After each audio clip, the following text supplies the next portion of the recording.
Had to blow town. I couldn't call you before I left. It's mission critical. Go nowhere without security. Not a mall, not a bar, not a restaurant. Don't leave that estate without a driver and a pistol. Understand? Oh, and keep that satellite phone that I gave you on your person fully charged with the location on. This is Bedtime Stories, Grownup Edition, Poetic Justice, the finale.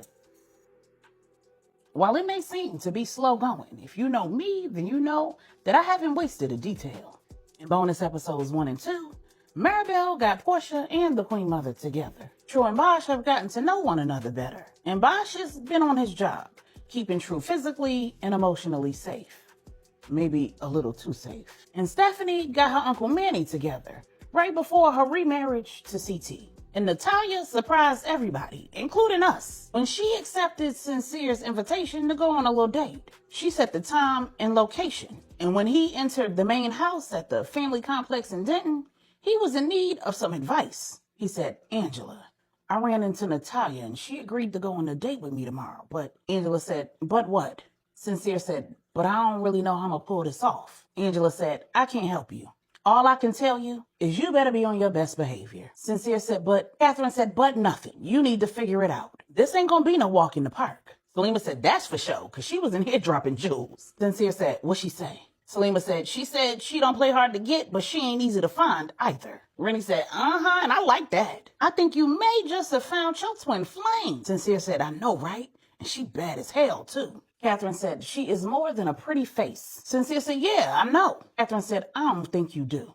While this is personal, you're going to have to use all of the skills that you've been collecting in your bid for Kingpin. Not to play games, but she is not about to make getting to know her easy. You're going to have to do what you've never done before to get what you've never had before. And you have to use every tool at your disposal, not only to get it, but to keep it." Sincere said, "I'm on it.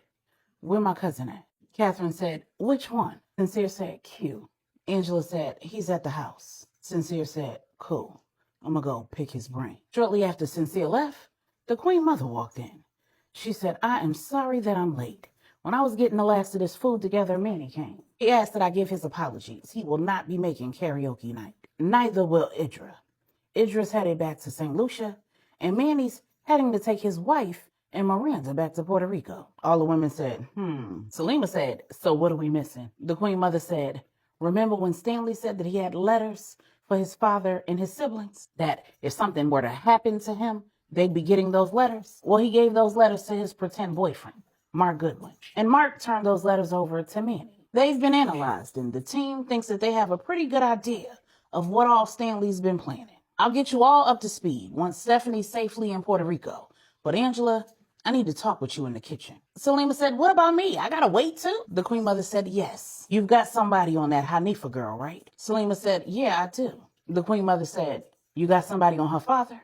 Salima said, "No." The Queen Mother said, "You should remedy that." Then she and Angela went in the kitchen. The Queen Mother said, "I haven't pressed about where True is. I preferred not to know.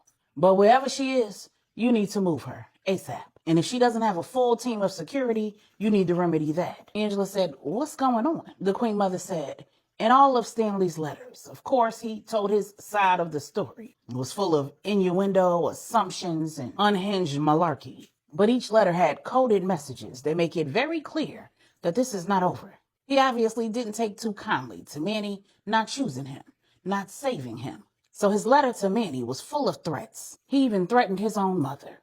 Angela said, "Oh my God." The Queen Mother said, "All of his threats were veiled, but the ones against Manny, his business, and his family were crystal clear. He said that of the 2 women he loved, at least one of them would be able to hear the danger coming." In his letter to Stephanie, Angela said, "He wrote a letter to Stephanie too?" The Queen Mother said, "Yes, he wrote one to you as well. But in his letter to Stephanie, he made reference to a woman driving a stake into a man's temple with a mallet." Angela said, "Yael. True." The Queen Mother said, "Precisely. Has True been in contact with her family back in North Carolina?" Angela said, "No. She's really close with her sister Indira, but my contact where she is informed me that True hadn't even contacted her to let her know that Wood is dead or that she's in hiding." The Queen Mother said, "Good." Angela said, "There's only one problem. I told the contact to go ahead and notify Indira." The Queen Mother said, "Well, you'll need to put a team on your contact. Manny's already put one on True's family. And unfortunately, they've already identified a tail. Angela said, oh God. The Queen Mother said, as for the letter to you, it's a good thing that Melissa's still home. She and all of the children in the family need to remain at the complex. They'll need to be homeschooled. Because his letter to Maribel referenced violin. Angela said, baby Chance is taking violin lessons. How on earth did he know that? The Queen Mother said, I called Donovan on the way here. You know he has the memory of an elephant. Apparently he and Stanley discussed his children's musical acumen at Selima's wedding. Samuel and Zora are on their way to Puerto Rico right now. Because in his letter to Lorenzo, he said that with his death, Lorenzo may no longer have to compete with him for Zora's affections, but if they both make it to their wedding day, she probably won't feel comfortable walking down the aisle in white. Angela just said a silent prayer. The Queen Mother said, and in his letter to Selima, he made reference to beef patties and cocoa bread. Angela said, the Jamaicans. The Queen Mother said, The trafficking organization employs very little muscle of their own. And the muscle they do have doesn't hold a candle to ours. The only way that they can wage war on the 5 families is to do what they did with Stanley, come at us from the inside, or use the skeletons that may be in the closet of those who have made themselves our enemies. With the 5 families and the feds breathing down their necks, they're trying to go from the defense back to the offense. And that means that nobody's safe. Let me know when you get True relocated. I understand that she can't fly right now, but there's got to be somewhere else she can go. Calls already been put out to increase security on everyone, but we're going to need another round table. When Angela and the Queen Mother finished their discussion, Angela called LJ to the main house. She updated her right hand on all the intel that was found in Stanley's letters and put him on getting protection for her contact in Denver, Pastor Tanya, as well as relocating True and increasing her security. And LJ immediately called Stacks. LJ said, priority 1, let Bosch know he need to be on his P's and his Q's. No sleep until you can get a team in there. Priority 2, get a team on Pastor Tanya and her husband and children. They're home in the church. Priority 3, get True and Bosch relocated from the estate. Secure the service roads and make sure that you evacuate them using the underground tunnels. Use however many people you need to execute all 3 priorities at once. I'm putting a tech team on a plane right now. You need a team in place to meet them on the tarmac. They'll provide the address to the new location at that time. The only people who need to know that location is the security going with the tech team and the security escorting True and Bosch to the new location. Don't send anybody who hasn't already been questioned in connection with this whole situation with Stanley, who hasn't been vetted and cleared. Understood? Anything don't look right or feel right, I need to be on the jack. Sax said, got it. Sax decided that he wouldn't just make phone calls. He'd be on a plane to Denver himself. He left the safe house in Dallas where he and Renni had been staying when she arrived for Stephanie's wedding. Headed to the Lopez airstrip after directing the lieutenant right there in Dallas to assemble the necessary men and meet him in Denver. On the way to the airstrip, he called the lieutenant in New York and one in Puerto Rico, gave them their marching orders, and hopped on the plane. While he waited for the pilot to do his necessary checks, he called Bosch. And while all the calls that he made were being made from a secure phone, that didn't prevent him from talking in code. When Bosch answered, he said, so you're gonna need to move that package. Not now, but right now. Don't even wait for the season to change. Just assume that it's hot. Take only what you need, and you know my number, so call me when you get low. Meanwhile, at Samuel and Charlotte's house, Melissa had read Big Wood's scripture, sung and prayed, and then she told him all about Stephanie and CT's wedding. She'd gotten her mother to send her the poem that True'd written and recited for CT and Stephanie's big day, and she played it for her Uncle Wood, giving him a chance to hear True's voice. He hadn't heard it since the day she showed up in his hospital room. He heard what she'd been writing in the journal. He'd seen the weekly belly pics that she'd been taking in front of the sheet, and hearing his baby's voice brought tears to his eyes. When Melissa was done, she said, Uncle Wood, I know you've been working really hard in PT, and you've got a long way to go. They tell me that it's important that you don't overexert yourself. They don't want you to have like a setback. Oh, I don't want you to worry. I know that you're a praying man, so I'm sure you've already been praying for yourself, for Aunt True, for baby Genesis, but something's not right. I don't even know what it is. I keep asking God to show me, and he won't.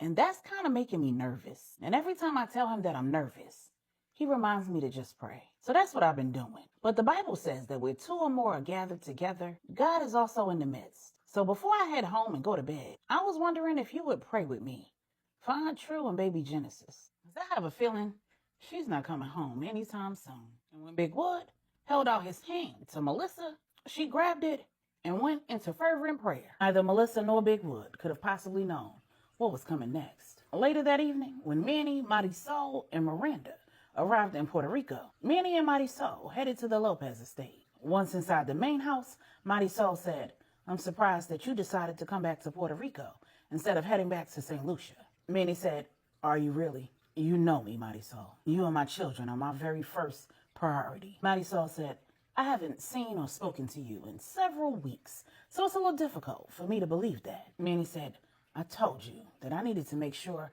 Nadia was good, and I told you that I'd be back." Marisol said, "And on the plane, you told me that there was danger and that Nadia was also involved." Manny said, "And her brother will make sure she's good. I need to make sure my family is good." Marisol said, "Well, we're home, safe. If this isn't where you want to be, don't let me stop you from going." Manny said, "If I wanted to be somewhere else, I'd be there. I created a situation that I needed to see through. It's handled, and I'm home." Marisol said, "Oh, so let me guess. The grass wasn't greener on the other side." Manny said, "Nadia and I agreed that it was best to let sleeping dogs lie." Marisol said, "Oh, so you all discussed the possibilities of having an affair, and she shot you down. She's a better woman than you thought she was, huh?" Manny said, "That's low, but I guess I earned that. Despite what you and anyone else might believe, I was focused on helping Nadia through the loss of her son and her husband. I was committed to hearing her heart, and I was willing to do whatever felt right. But God always seems to have an interesting way of making his plans clear. So I never got around to proposing what I thought would make me happy, because before I could, I realized that it wouldn't make me happy. Hurting you wouldn't make me happy, Marisol. Hurting you wouldn't make Nadia happy either." Marisol said, "Oh, I've got to hear how all of this worked out." Manny said, "It didn't. Are you not listening to me?" Marisol said, "No, you're talking in circles. What happened, Emmanuel?"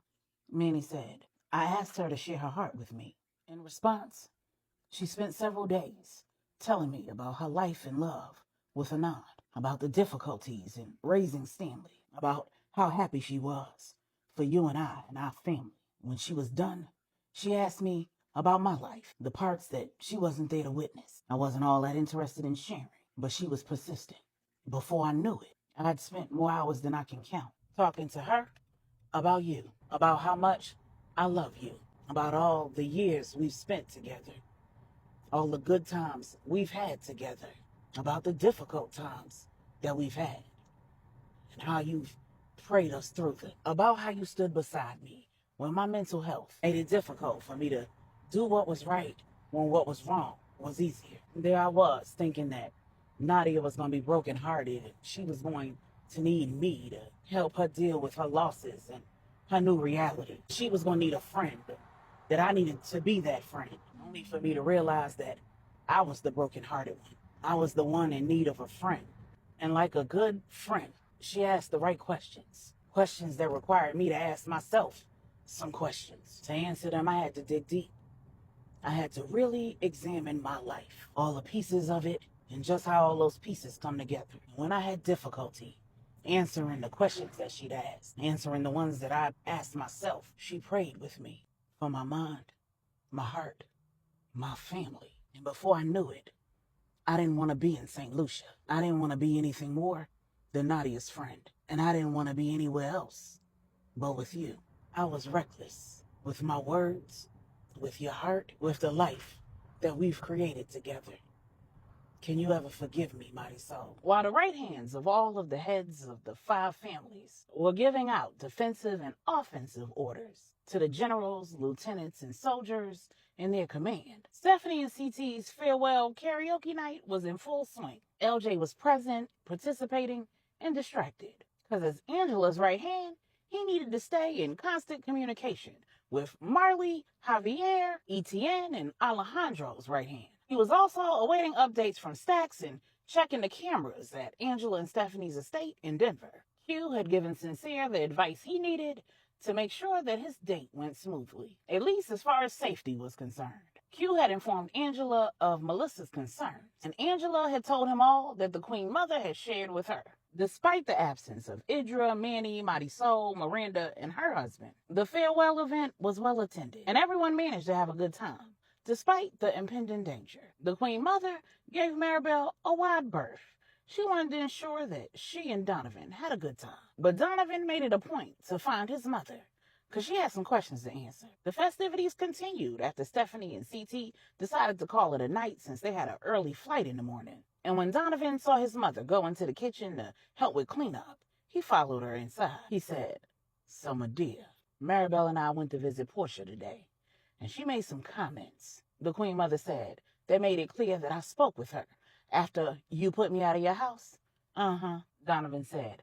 "I don't like how you handle things, but I'm not holding it against you. I'm simply trying to honor my wife." The Queen Mother said, "Oh, I understand.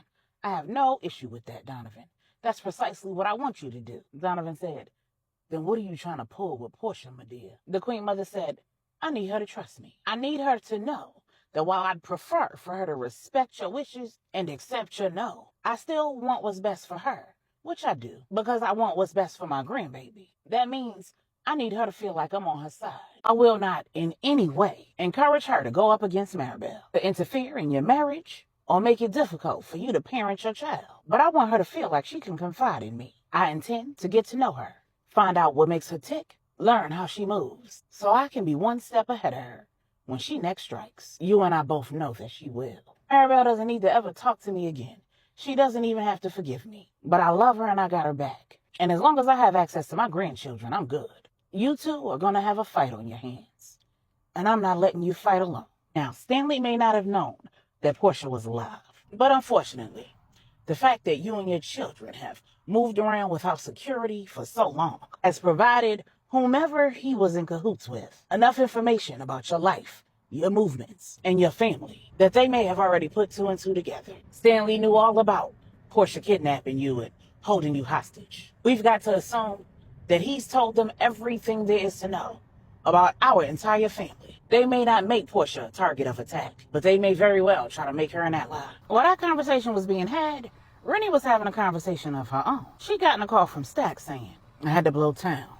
I couldn't call you before I left. It's mission critical. If you need to get back to school, let Queen Bee know. Go nowhere without security. Not a mall, not a bar, not a restaurant. Don't leave that estate without a driver and a pistol. Understand?" Renni said, "Got it. You need me to come where you at and put in some work?" Stack said, "No. I need you to follow instructions and not be a problem. Oh, and keep that satellite phone that I gave you on your person fully charged with the location on." Renni said, "Got it. Be safe and stay dangerous. I love you." Stack said, "I love you too." Salima said, "So apparently a lieutenant who was at the safe house just dropped off all your stuff at my house. Everything good?" Renni said, "I don't know what's going on, but Stacks just blew town. He told me not to leave the estate without security and a pistol." Salima said, "Yeah, the Queen Mother gonna have to tell me what's going on." Then she headed to the kitchen to find out what was up. When Renni looked around for Angela, she was nowhere to be found. But Q was still there and he was cleaning up. She approached him and said, "Where is your wife?" Q said, "She headed home." When Renni looked around, she realized that Regina and LJ were gone too. She said, "All right, Q, what is going on?" Q said, "Everything's under control, Renni. I'm sure my mother will fill you in on everything you need to know, though." At the same time, LJ and a team were pulling up to the Lopez estate. Angela, Mom Brenda, and Regina were back at Q and Angela's. The three women were praying heaven down. LJ had taken off from the main house like a bat out of hell. Only thing that he'd had time to say to Angela was, "The front gate at the Denver estate has been breached." He ran outside, jumped into a chauffeured car, radioed to a team of security, and the entire caravan took off for Dallas. On the way, he called one of the satellite phones that was stashed in the underground bunker under the main house in Denver and prayed to God that True or Bosch would answer. When True answered, LJ said, "Thank God." "Where's Bosch?" True said, "In the house. He got me down here, went back for the bag. Then I heard a loud boom, and all the cameras went out in the bunker. I'm strapping up right now so I can go back for him." LJ said, "No, True. Stay where you are. That man is there to protect you, not the other way around. Stay low and wait for instructions." True said, "Can you tell me that we have men on the property right now?" LJ said, "They're on the way." True said, "Then I can't do that, LJ. Just pray for me."